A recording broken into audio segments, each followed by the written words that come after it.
नमस्ते बच्चों, मैं सरोज गोस्वामी और आज का जो हमारा टॉपिक है वो उत्तरी अमेरिका की भू संरचना। उत्तरी अमेरिका महाद्वीप का संरचनात्मक स्वरूप अर्थात भूगर्भिक बनावट अत्यधिक जटिल एवं विविधता युक्त है। विभिन्न भूगर्भिक युगों में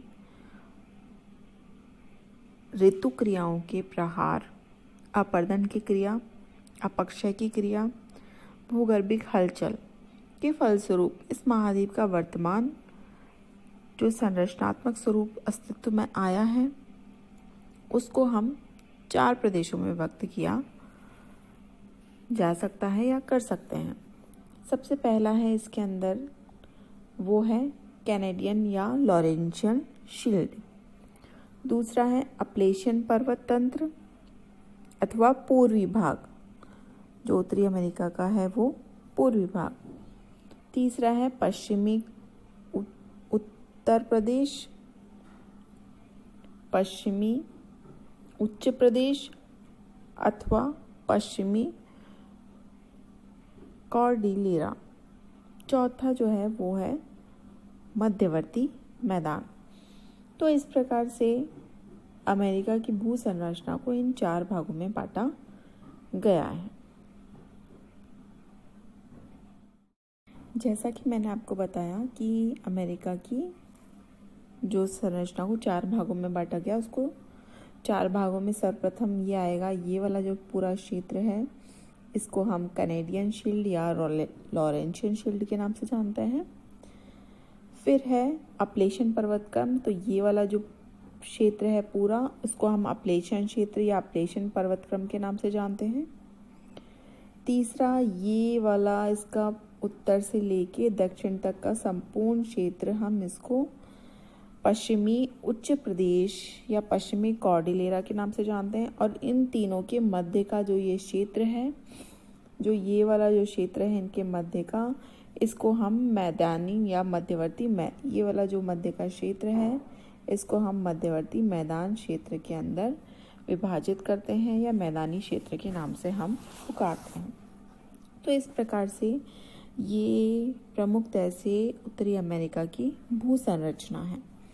अब इसमें जो सबसे पहला है वो है कैनेडियन शील्ड या लॉरेंशियन शील्ड। तो इसके अंदर जो कैनेडियन शील्ड है और या फिर जो लॉरेंशियन शील्ड है उसमें सर्वप्रथम आपके ये वाला जो संपूर्ण क्षेत्र है कैनेडियन शील्ड, ये आपको दिखाई दे रहा है, ये पूरा कैनेडियन शील्ड का पार्ट है जिसको कि हम कैनेडियन या लॉरेंशियन शील्ड के नाम से जानते हैं। तो इस प्रकार से जो कैनेडियन और लॉरेंशियन शील्ड है यह उत्तरी अमेरिका महाद्वीप का एक स्थिर तथा सर्वाधिक प्राचीन भूभाग है। ये एक रिजमास है या दृढ़ भूखंड है के नाम से भी इसको जाना जाता है। इसको दृढ़ भूखंड इसलिए कहा जाता है क्योंकि ये प्राचीन काल से बहुत पुरानी शील्ड है। ये कभी भी भूगर्भ, ये बहुत प्राचीन काल से भूगर्भ या फिर हम कहेंगे ये जलमग्न नहीं हुई है, तो इसलिए इसको दृढ़ भूखंड या रिजमास के नाम से जाना जाता है। महाद्वीप के उत्तर एवं पूर्व में स्थित इस कैनेडियन शील्ड में प्राचीनतम चट्टान से ही निर्मित है। इस भूखंड का जो ढाल है वो उत्तर की ओर है। इसका जो ढाल है वो आप देखोगे, इस कैनेडियन शील्ड का ढाल उत्तर की तरफ है तथा औसत ऊंचाई जो इसकी है वो 300 मीटर से अधिक है।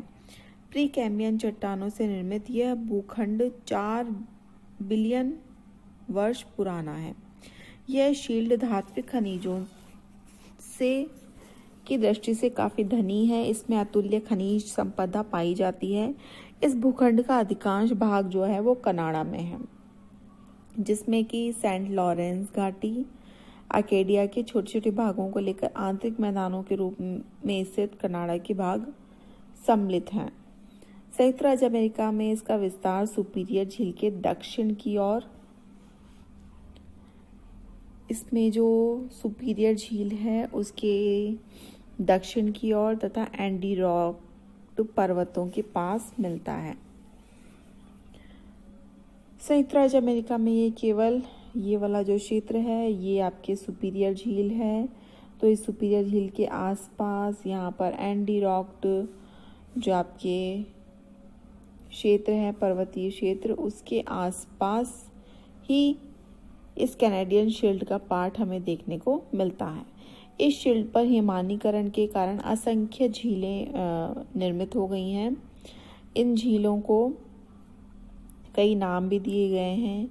ग्रेट बैरियर रीफ,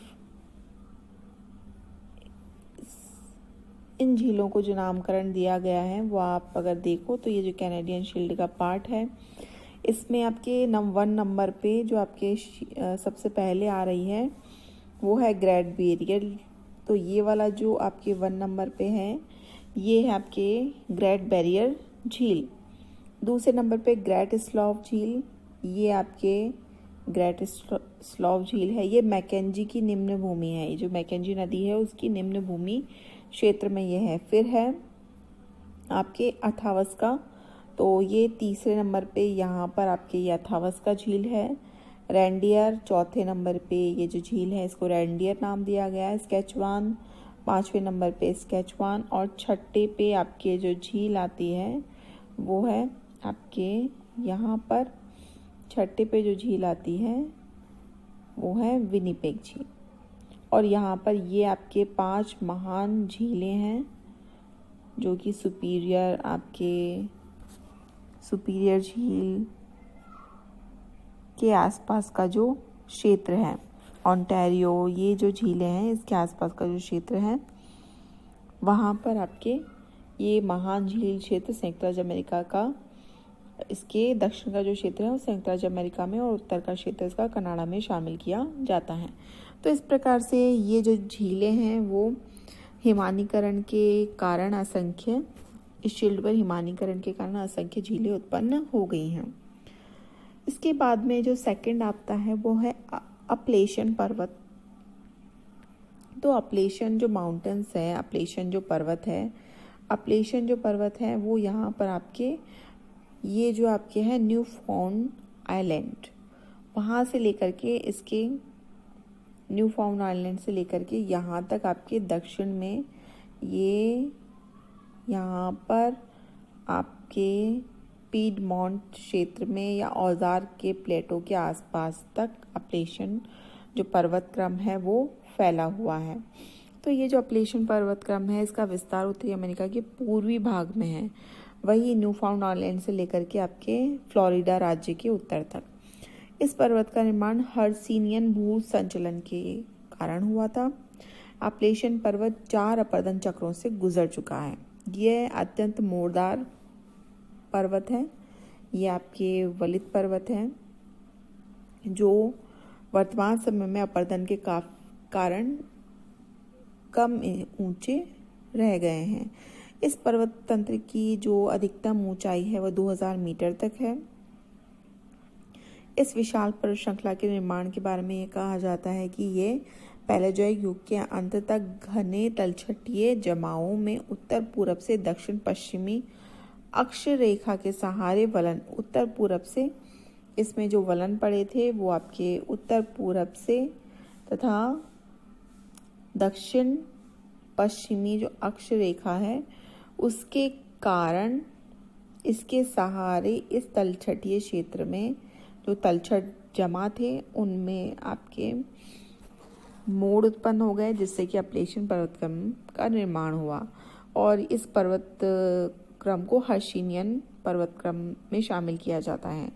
संरचना की दृष्टि से ये बहुत जटिल है, यहाँ की भूमि विषम है। इस पर्वतीय क्षेत्र में कोयले के विपुल भंडार हैं।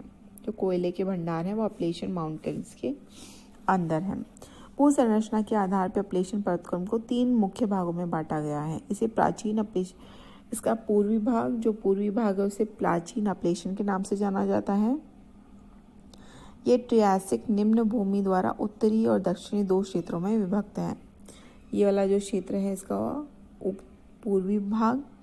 फिर है नवीन अपलेशन, इसका विस्तार सेंट लॉरेंस या निम्न भूमि चैपलेन तथा हडसन की घाटी से होकर है। तो ये वाला जो क्षेत्र है वो हडसन की घाटी वाला जो क्षेत्र है उसके आसपास इसका फैलाव है। फिर है अपलेशियन पठार। तो ये जो आपके अपलेशियन का पठार है इसका विस्तार अलेघेनी पठार तथा दक्षिणी विस्तार कम्बरलैंड पठार के नाम से इसको अलेघेनी माउंटेन्स या फिर कम्बरलैंड के नाम से भी हम जानते हैं। आपके सेंट लॉरेंस, ये जो आपके सेंट लॉरेंस नदी है जो कि ओंटारियो झील से होकर के आपके निकलती है,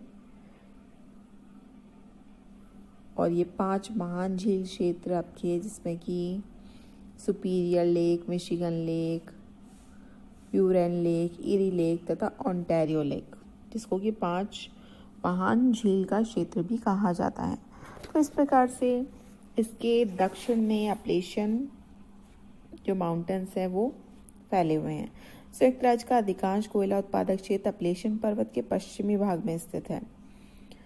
यहाँ मुख्य रूप से उच्च कोटि का बिटुमिनस कोयला पाया जाता है। अपलेशियन कोयला क्षेत्र का अधिकतम भाग 3 क्षेत्रों से प्राप्त होता है। उत्तरी अपलेशियन कोयला क्षेत्र, जिसका विस्तार पेंसिल्वेनिया के पश्चिम में पूर्वी ओहियो तथा वर्जीनिया के पूर्वी और समीपवर्ती क्षेत्र में है। दूसरा मध्यवर्ती क्षेत्र दूसरा स्थान रखता है, जिसमें कि टेनेसी, वर्जीनिया, केंटुकी राज्यों में ये विस्तृत है। और चौथा है अलाबामा राज्य के उत्तरी क्षेत्र से छुटपुट मात्रा में कोयला उत्पादित किया जाता है। तो इस प्रकार से अपलेशियन का जो ये अपलेशियन माउंटेन्स है वो प्रमुखतः से कोयला उत्पादक क्षेत्र है, और ये एक अपरदन चक्र से प्रभावित पर्वतक्रम है। पश्चिमी उच्च प्रदेश या कॉर्डिलेरा। पश्चिमी उच्च प्रदेश या कॉर्डिलेरा, जिसको कि नामकरण किया गया है, यह है उच्च क्षेत्र उत्तरी अमेरिका महाद्वीप के लगभग 1/3 भाग में फैला हुआ है। महाद्वीप के पश्चिमी भाग में स्थित होने के कारण से वेस्टर्न कॉर्डिलेरा भी कहा जाता है। उत्तरी अमेरिका की नवीनतम पर्वत श्रृंखला है, जिसे कि हम रॉकीज पर्वत के नाम से भी जानते हैं। इसका संबंध अल्पाइन पर्वत निर्माण से है। इसका निर्माण जो है मेसोजोइक युग के अंदर या टर्शरी काल तक विभिन्न युगों में हुआ है। इसके निर्माण के संबंध में ये कहा जाता है पैंजिया महाद्वीप के विखंडित होकर के पूरब से पश्चिम की ओर। ये जो पैंजिया महाद्वीप है वो विखंडित होकर के पूरब से पश्चिम की ओर जब गति कर रहा था, तब गति में रुकावट के कारण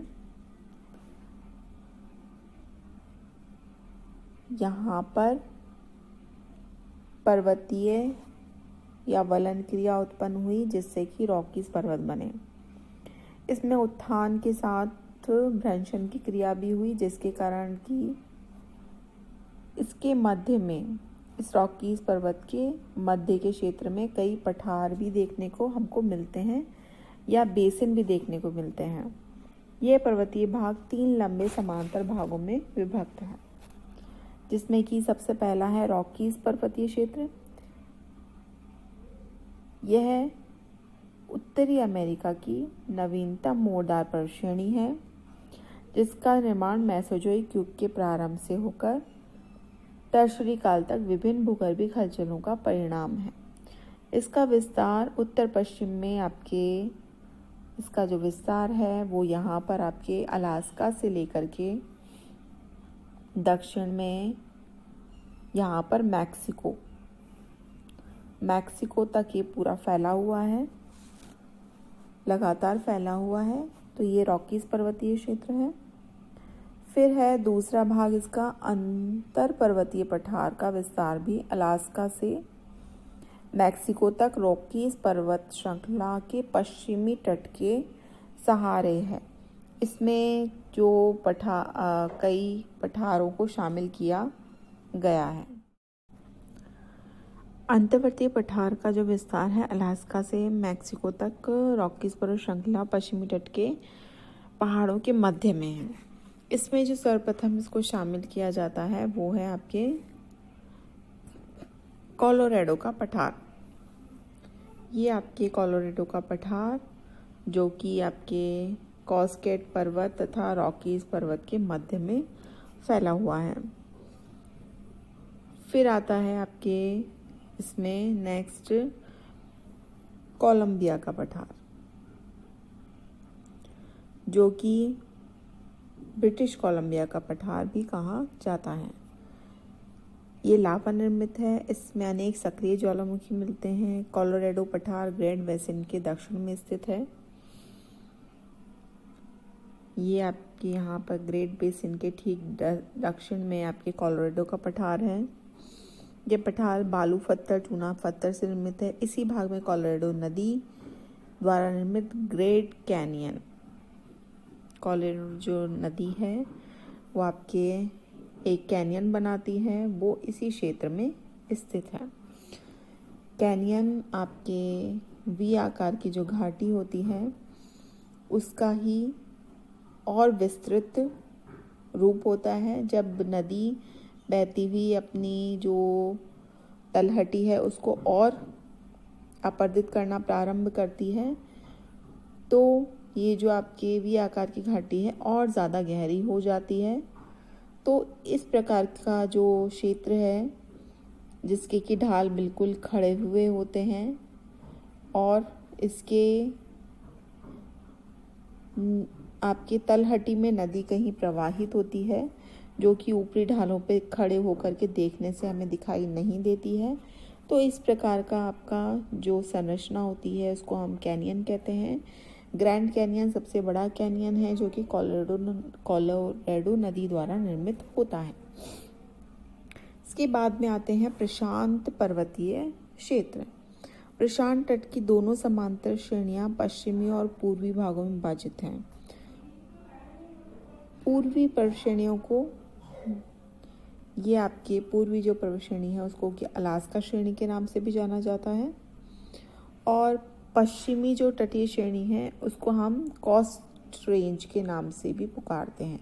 ये आपके कॉस्ट रेंज के नाम से इसको पुकारा जाता है। तो इस प्रकार से ये संपूर्ण रॉकीज पर्वत का कॉर्डिलेरा या पश्चिमी उच्च प्रदेश कहलाता है उत्तरी अमेरिका का।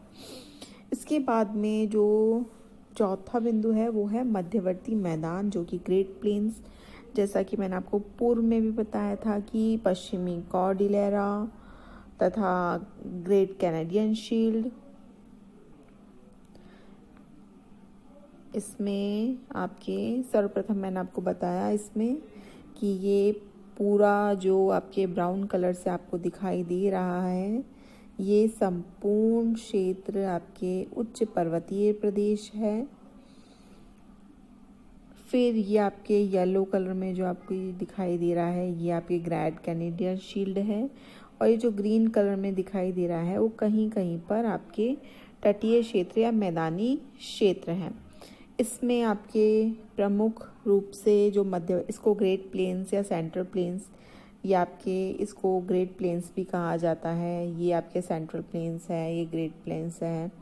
तो इस प्रकार से आपके मैकेंजी की जो आपके मैकेंजी माउंटेन है ये आपका क्षेत्र मैकेंजी की निम्न भूमि के नाम से भी पुकारा जाता है। तो इस प्रकार से ये मध्यवर्ती मैदान है जो कि आपके कैनेडियन शील्ड, अपलेशियन पर्वत और पश्चिमी कॉर्डिलेरा के मध्य में हमें देखने को मिलते हैं। तो ये मैदान आर्कटिक सागर से, ये जो मैदान है वो आपके यहाँ पर आपके आर्कटिक सागर है। तो आर्कटिक सागर से लेकर के ये मैक्सिको, आपके ये मैक्सिको क्षेत्र है, ये आपके गल्फ की खाड़ी है। तो ये मैक्सिको तक आपके फैला हुआ है।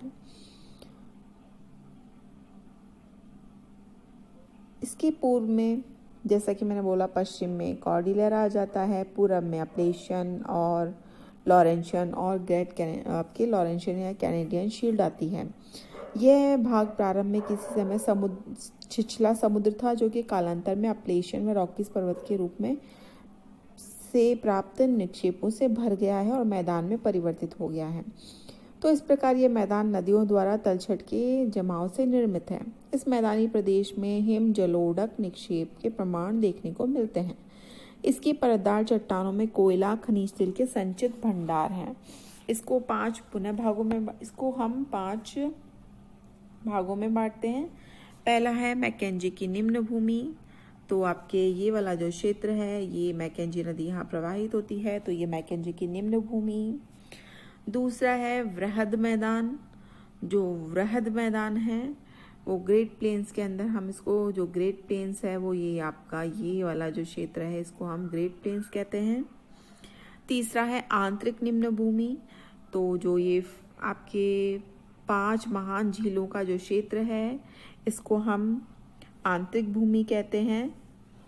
फिर है आंतरिक निम्न भूमि कहा जाता है। फिर है आंतरिक उच्च भूमि। तो इसमें जो औजार्क का जो पठार है उसके आसपास का जो क्षेत्र है उसे शामिल किया जाता है। फिर है आंतरिक निम्न पठार। तो केंटुकी और टेनेसी का जो असमतल वाला क्षेत्र है, जिसे कि कम्बरलैंड का पठार भी कहा जाता है, तो वो इसमें हम शामिल करते हैं आंतरिक निम्न भूमि पठार के अंदर। तो इस प्रकार से इसमें सर्वप्रथम जो है वो है मैकेंजी निम्न भूमि। तो इसमें जो मैकेंजी की निम्न भूमि है, तो मैकेंजी निम्न भूमि उत्तरी अमेरिका के सुदूर उत्तरी भाग में रॉकीज पर्वतमाला और कैनेडियन शील्ड के मध्य में जो ये फैला हुआ क्षेत्र है, ये मैकेंजी की निम्न भूमि कहलाता है।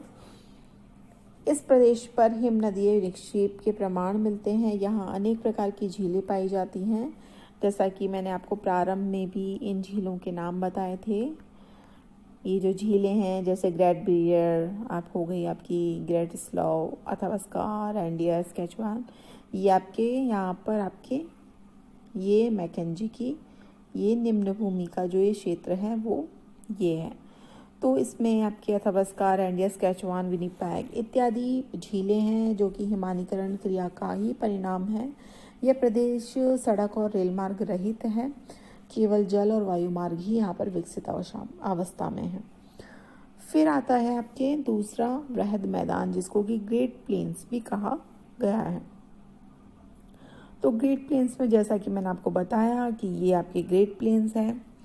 यह क्षेत्र रॉकीज के पूरब में स्थित है। इसके उत्तर में कॉटे डी मिसौरी अंतर्राष्ट्रीय सीमा पर, और ये आपके यहाँ पर कॉटे डी मिसौरी यहाँ से लेकर के ये जो ग्रेट प्लेन्स है मैं आपको बताती हूँ, ये आपके यहाँ पर कॉटे डी मिसौरी से लेकर के दक्षिण में यहाँ पर आपके फ्लोरिडा के तट तक ये वाला जो क्षेत्र है ये ग्रेट प्लेन्स कहलाता है। इसके उत्तर में पीस नदी, यहाँ पर आपकी पीस नदी प्रवाहित होती है। तो पीस नदी में इसका ढाल रॉकीज पर्वतीय क्षेत्रों से पीस और उसकी सहायक नदियों के तल की ओर सामान्य है। उत्तरी संयुक्त राज्य अमेरिका के उत्तरी और दक्षिणी डकोटा में इन्हें हिमानीकृत मिसौरी पठार के रूप में जाना जाता है। हिम चादर का विस्तार दक्षिण की ओर मिसौरी नदी तक है, इसलिए दक्षिण की ओर स्थित मैदान को पाइन रिज कगार तक अहिमानीकृत पठार के रूप में जाना जाता है। इस मैदान का मिसिसिपी, इस संपूर्ण मैदानी क्षेत्र में आपके मिसिसिपी, यहाँ पर आपके ये जो नदियाँ हैं, ये नदियाँ आपके प्रमुखतः से केवल मिसिसिपी और मिसौरी नदियाँ ही इस संपूर्ण क्षेत्र में प्रवाहित होती हैं। यहाँ पर ये आपके मिसिसिपी और ये मिसौरी नदियाँ जो हैं वो इस संपूर्ण क्षेत्र में प्रवाहित होती हैं ग्रेट प्लेन्स में। क्योंकि धरातल समतल है, क्योंकि नदियों का मैदानी क्षेत्र है, नदियों के द्वारा बहा कर लाई गई जो लोडक कांपटी से निर्मित है। इस क्षेत्र में ब्लैक हिल्स के रूप में एक गुंबदाकार उभार है, वही केवल इसकी एक प्रमुख संरचना है जो कि उभार के रूप में हमें देखने को मिलती है। फिर है आपके आंतरिक निम्न भूमि। तो आंतरिक आपके ये वाला जो क्षेत्र है इसको कि सेंट्रल प्लेन्स भी कहा जाता है। ये संपूर्ण क्षेत्र आपके इसके अंदर आंतरिक मैदान के अंदर प्लीस्टोसीन हिमयुग से निर्मित महान झीलें सुपीरियर, ये मिशिगन, ये ह्यूरन, ये ईरी और ये ओंटारियो, ये जो नदियां हैं, ये जो झीलें हैं, ये आंतरिक निम्न भूमि से संबंधित है। ये प्रदेश हिम के विशाल कगारों द्वारा हिम अतिक्रमण से प्रभावित रहा। उत्तर की ओर अपरदन की गति सर्वाधिक थी, अतः यहाँ अपरदन ज़्यादा हुआ। महान झीलों के दक्षिण में हिम जमाव के कारण पर्याप्त समतल सतहों का निर्माण हुआ। फिर आंतरिक उच्च भूमि, इसके अंतर्गत जो मैंने आपको बताया था औजार्क, ये जो औजार्क वाला क्षेत्र है, औजार्क प्लेटो वाला जो क्षेत्र है, औजार्क और ऑटोपैक्सी क्षेत्र को सम्मिलित किया जाता है और ये कम्बरलैंड के पठार तक विस्तृत क्षेत्र है। आंतरिक निम्न भूमि क्षेत्र, आंतरिक निम्न भूमि क्षेत्र के अंदर यहाँ पर आपके कम्बरलैंड का जो पठार है, ये यहाँ पर जो कम्बरलैंड का पठार है, तो यहीं पर आपके टेनेसी और केंटुकी जो राज्य हैं उसका असमतल क्षेत्र, कम्बरलैंड का पठार इसमें सम्मिलित किया जाता है। इस क्षेत्र में नदी अपरदन के कारण टेनेसी के नैशविले बेसिन और ब्लू ग्रास बेसिन का निर्माण हुआ है। तो इस प्रकार से ये संपूर्ण आपके उत्तरी अमेरिका की भू संरचना थी कि उत्तरी अमेरिका की भू संरचना किस प्रकार की है, उसके बारे में मैंने आज आपको बताया कि उत्तरी अमेरिका की भू संरचना को कितने भागों में बांटा गया, उसके क्या क्या उपविभाग हैं और किस प्रकार से हम उसको समझ सकते हैं। मैं अपने अगले वीडियो में उत्तरी अमेरिका के अपवाह तंत्र के बारे में आपको बताऊंगी और हम उसके बारे में अध्ययन करेंगे। धन्यवाद।